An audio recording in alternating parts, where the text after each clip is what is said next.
For when you are filling the DS-160 and ask you, do you know anybody in the US? You definitely have your parents.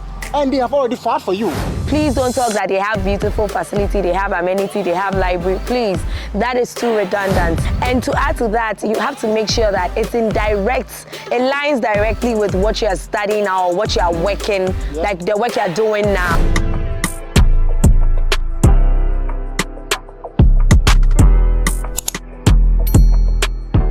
Hi guys, welcome back to my channel. My name is Dr. Richlove, and today I have the privilege of having with me in person. We've been talking over StreamYard for some time now, but I'm privileged to have him right here.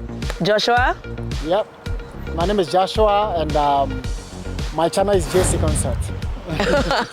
His channel is very important, yeah? His channel is JC Consult. So today we are doing a collaboration, and once again, forgive me for my voice. It's been a wonderful weekend, so you can tell from my voice.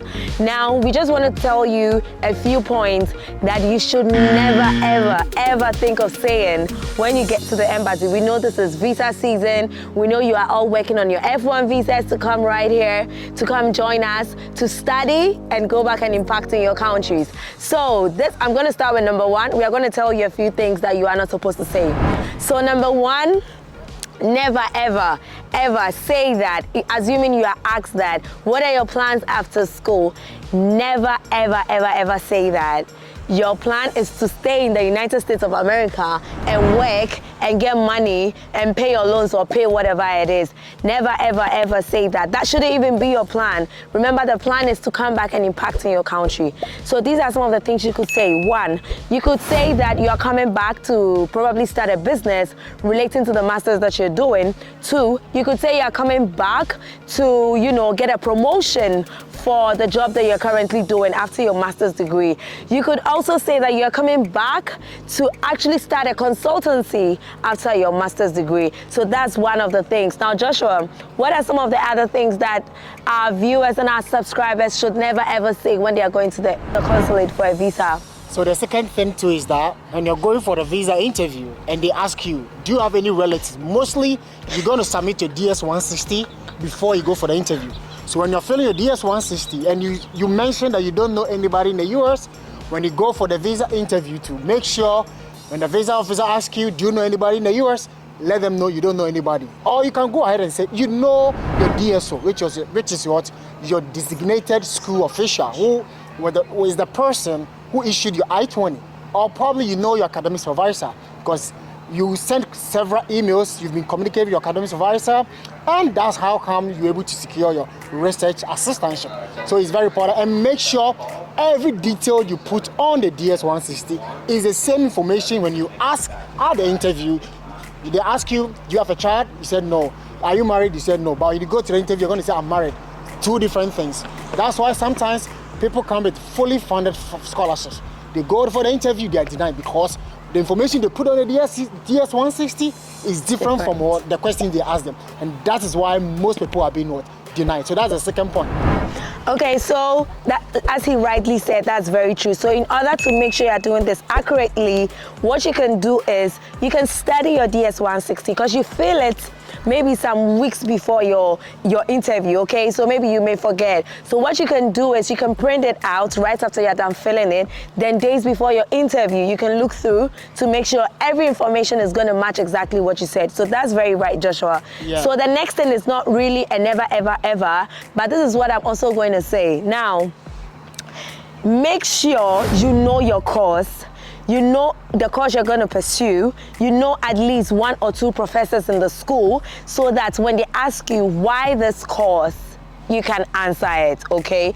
Make sure at least you know one professor in the school who has motivated you to be able to apply to that school. So that is also a good thing that you also need to know. Joshua, do you have anything to add? In addition to what I said initially, some students who are going for the visa, some of them have parents here in the US and they've already filed for them. So they already have your name and everything in their system. So if in such a situation, for when you are filling the DS-160 and ask you, do you know anybody in the US, you definitely have your parents. And they have already filed for you. So it's already in their system, so you cannot lie. So you need to make sure that parents or uncle or relative have filed for you. And Sometimes when you file for somebody, it takes like 10 years. So if they file for you and your details are in their system and they ask you, you tell them they don't know anybody, that means you're lying. It's another point that we need to take notice of that. But if you don't know anybody, just fill with DS and tell them that you don't know anybody. And just go straight to the point. It's the school officials that will help you know. Because if your relatives knew you, they would have fought for you. So once they are not doing that and you are going to the US or you're coming here on the student route, that means you don't know any relative. The people you know is only your DSO or your academic supervisor as well. And that's it. Okay, so the next thing I'm going to teach you, I'm going to tell you is that why this school. Never ever say that because the environment is beautiful, because they have a beautiful library, because they have amenities. Every school in the United States has amenities. So you can look for things that makes the school stand out.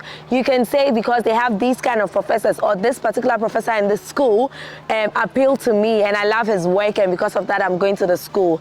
You could also say that the school is in a city that you really love and then you love the culture of the city and all things like that. You can tie it to all those kind of things. Please don't talk that they have beautiful facility, they have amenity, they have library. Please, that is too redundant. So you can switch that as well. Do you have any other thing to add? Yeah, so I would like to also add extra to it.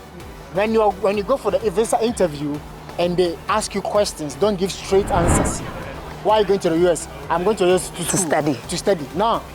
You're going to the United States to pursue your master's degree in chemistry and specialization in what? Environmental chemistry. You need to go to do a further details. Which is going to help you. Don't stop there. Mm-hmm. This is what I keep telling them. Mm-hmm. Sell yourself. Exactly. It's an opportunity to sell yourself. Mm-hmm. And to add to that, you have to make sure that it lines directly with what you are studying now or what you are working, like the work you are doing now. And if it doesn't, then you need to have a solid reason why you're switching. So maybe initially I was doing nursing, but I want to do public health because nursing, find a link. While doing nursing, I noticed that these diseases are really prevalent in these kind of countries. And then as a public health expert, that's going to help me, help solve these kind of issues. Or, you get me, you feel me, you know where I'm going. Yeah. So as I want to add up to what my sister said. So if you're going, make sure you join a mock interview. Build your story, get a sheet of paper, write all the questions. I've made a special video on 16 questions that you mostly ask. Get time and watch the video, watch it, and I've made answers to all the questions. Get time, the program you're going to do, get your story. If you have a good story and you have good funding, and you join a mock interview to build your self-confidence, once you go to the interview, you're able to express yourself very, very well. Yeah. And the visa officer is going to approve your visa. The visa officer is there to give you the visa, not to deny you. So if you do your homework and you make sure everything is on point and every information you put on the DS-160 is exactly what you're going to do, then they can go ahead and approve your visa. And also, there are supporting documents that you need to go to the interview with. There are supporting documents, on supporting and compulsory documents. Most students don't know about this. I'm going to pin it in the comment section. Make sure you're getting all these documents. Because people go to the interview, they ask them this document they don't have. They ask them this. You can be denied on that. So don't make that mistake. Go to the interview and you miss either the compulsory or the supporting documents. It's very, very important. And that's very true. And we're going to end or round up this session. I always say that it's better to have more documents than to be asked for a document and you don't have it. So make sure you have all these documents. I've also made a video about it, and so go and watch. The documents hardly ever change. It's the same documents year after year. Just keep using them, and we want to hear your success story. After watching this and getting your visa, please come back and comment on this video, and we'll be very happy to celebrate your visa wins with you. My name is Dr. Rich Lab, and today I was here with Joshua and Chubo Siako. Have a blessed day. Bye. Bye.